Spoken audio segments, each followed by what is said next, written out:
Coin On.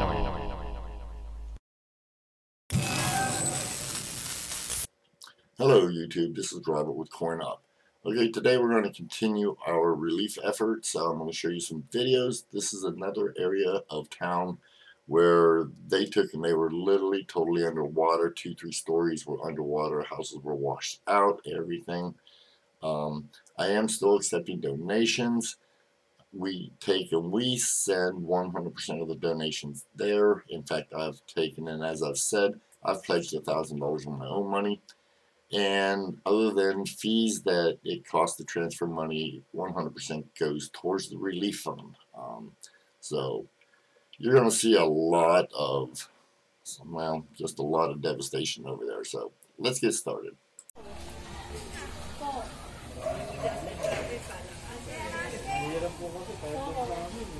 Parang sarado.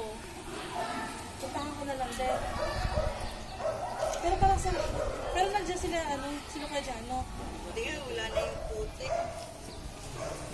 Sige, puntahan ko na sarado. Sino pa? Para pwede kong... Si Victor meron. Yan ba yung binigay natin, Lale? So go all the way up there. Yung po, nagpati lang. This is the second floor. This is a normal house. So you could examine the damage here. See, the cleaning isn't finished, and there's still water over here. So just imagine how people would live under these circumstances. You can see here there are roofs and other stuff such as, you know, necessities that are damaged by the typhoon. And this is the third day after the typhoon, so we haven't fully recovered yet. Yeah.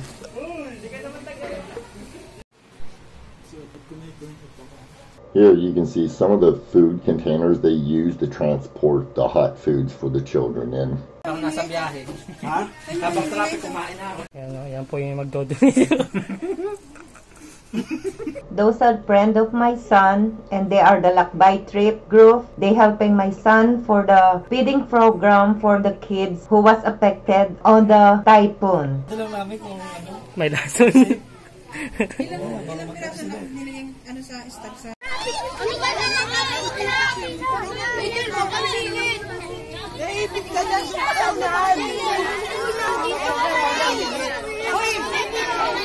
Ano ba mo? Eh, nasa tapat mo. Ayan na kayo, mabasa nila daw.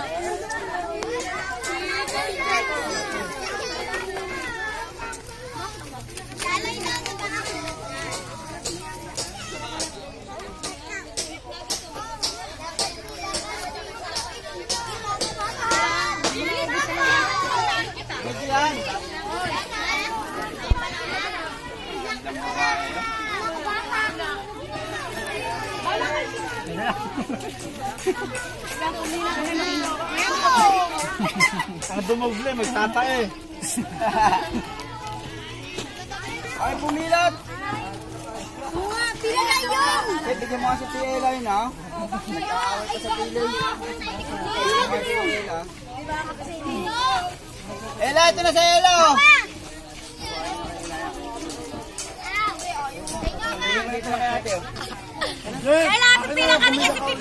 After the children were fed, this location don't have food, water, gas, just certain things to make food, so we went ahead and fed some of the adults as well. Salamat! Salamat po! Salamat kasi ka na mga bata! Salamat!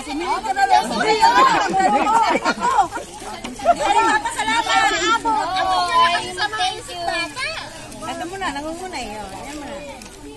Hindi ko lang alam. Thank you kayo! Kaya wala na, matatanda. Okay na.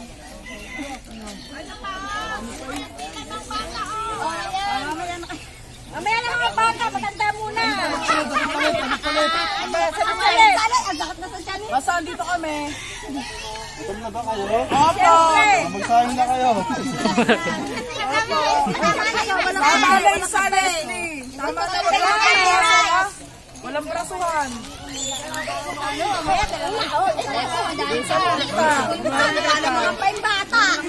Ikaw muna, yun. Salit.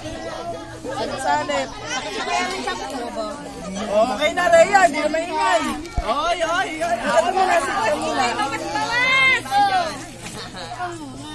Relax lang kayo dyan, ha? Relax lang kayo dyan. Salamat po. Parang wala pa isang minuto, ubus agad ah. Oy, kilala ko yung magpapabalik-balik, ha?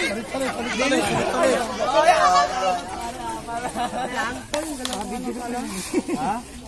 Salamat. Ay, nasa kabila. Ang dami nila. Isa lang din.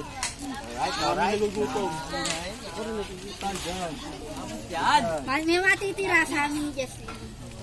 Ganito ka para kita yung ano. Para makita yung Paano kung walang natira? Di wala kayo aabutin. Nakakain.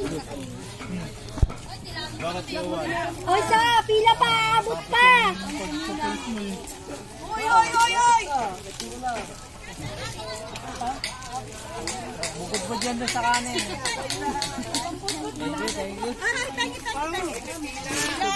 Ay, sorry po, may pila pala. Ano kasi may pila? Walang sinya. Wala ka po dito. Tara, una ulit tayo. Tanga mo na! Kapapila ka. Sino ka, Maserso ID? Ay, wala akong ID pa. Hindi pa lang po. Meron pa? Bukod po ito sa... Ano, pengi ko yan. Wala ka dito eh. Hey, pumila ka dun, ah! Ano yun? Last 3. Atag-tagi pang naisa yun na po ko. Ay, si Eva nakapila. Sobra pang isa, umabot ka pa. O, di ba? Kasi mga dito hindi nabibigyan. Hinatan namin nila Pevy. Hindi mo pinagbigyan natin nila eh. Pasensya na po, hindi po pare-parehas kasi medyo nagkakulangan po.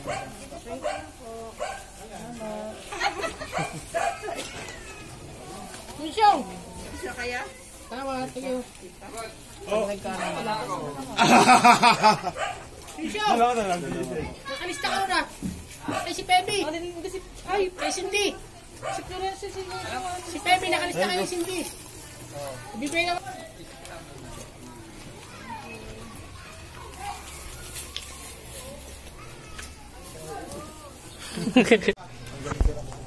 Ano sa mga alis ko? Alay? Nasa mga hagdanan. May mablit ng stab ni Joseph na sa akin naman. May magot ng ganito.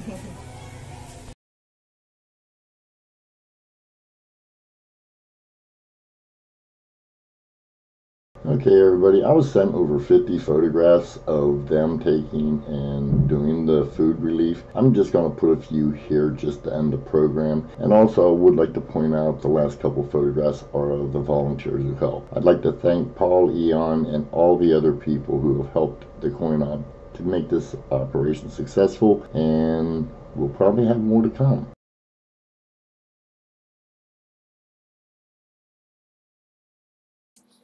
Okay, everybody, that's going to do it for this video. I did get a letter from Paul Eon, and he said he didn't go out today as he needed to have a little bit of a rest. He's not feeling real well. He said it's not real bad, but he just needed a little rest. They ordered blankets yesterday, and they should be arriving tomorrow, which would be today.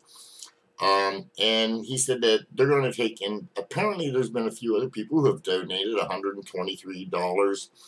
Then they're going to add that to pick up detergent, soap, bleach for the relief. Also, somebody donated 15 boxes of 100 face masks, and they'll be dividing that up and putting it in the packages as well for everybody. So, COVID's over there just like it is here. However, we will have more videos of the blankets and stuff being distributed as well. So, we hope you stay tuned, and thank you, everybody, for all your support.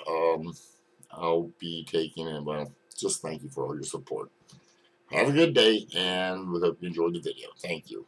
And thank you again for all your help. Just thank you guys so much.